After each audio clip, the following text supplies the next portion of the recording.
చిన్ని కథలు చెప్పనాకి స్వాగతం. బుద్ధం శరణం గచ్ఛామి, ధర్మం శరణం గచ్ఛామి, సంఘం శరణం గచ్ఛామి. ఈ ప్రపంచంలో మనుషులు చాలా విషయాలు తెలుసుకుంటారు, కానీ నిజంగా నేర్చుకోవడం చాలా కొద్ది మంది మాత్రమే చేస్తారు. ఎందుకంటే మనసు నిండిపోయి ఉంటే జ్ఞానానికి చోటు ఉండదు కదా. ఈ కథ ఖాళీ కప్పు బోధన అనే ఒక చిన్న కథ. ఒక గ్రామంలో తనను తాను గొప్ప పండితుడిగా భావించే ఒక వ్యక్తి ఉండేవాడు. అతడు ఎన్నో గ్రంథాలు చదివాడు, ఎన్నో వాదనలు గెలిచాడు. కానీ అతని మనసులో శాంతి లేదు.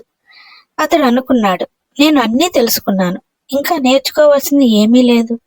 ఒకరోజు గౌతమ బుద్ధుడు సమీప అడవిలో బోధనలు ఇస్తున్నాడన్న వార్త తెలిసింది పండితుడికి. పండితుడు నవ్వుతూ అనుకున్నాడు, ఆయన జ్ఞానాన్ని ఒకసారి పరీక్షిద్దాం. గర్వంతో ఇలా అనుకున్న పండితుడు బుద్ధుడి దగ్గరికి ప్రయాణమయ్యాడు. అడవిలోనికి అడుగులు వేశాడు. అక్కడ బోధి వృక్షం కింద బుద్ధుడు ప్రశాంతంగా కూర్చుని ఉన్నాడు.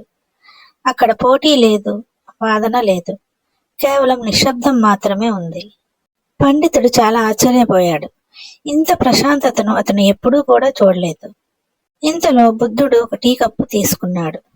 దానిలో టీ పోయడం మొదలుపెట్టాడు. కప్పు నిండిపోయింది. టీ బయటికి కారుతోంది. అయినా బుద్ధుడు ఆపలేదు. పండితుడు ఆశ్చర్యంతో చూస్తూనే ఉన్నాడు.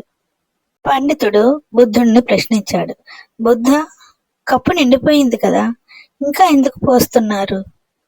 అందుకు బుద్ధుడు మౌనంగా చిరునవ్వు నవ్వి ఊరుకున్నాడు. కాసేపటి తర్వాత బుద్ధుడు ఇలా అన్నాడు, ఈ కప్పు నీ మనసు లాంటిది. ఇప్పటికే నిండిపోయిన కప్పులో కొత్త దాన్ని పోయలేం కదా.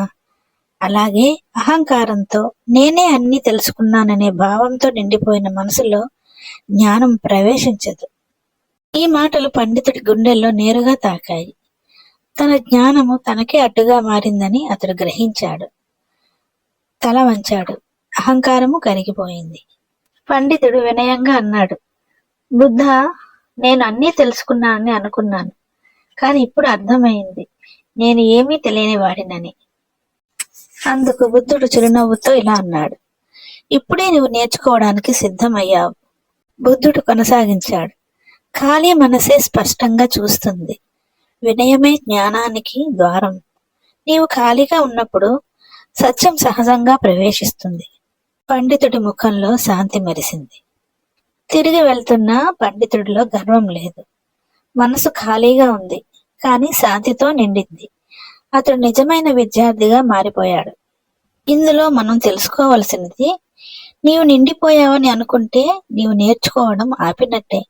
ఖాళీగా ఉండు, వినయంగా ఉండు, జ్ఞానం నీ దగ్గరకు అదే వస్తుంది. Thank you for watching. ఇలాంటి మరిన్ని చిన్ని కథల కోసం do like, share and subscribe my channel చిన్ని కథలు చెప్పనా.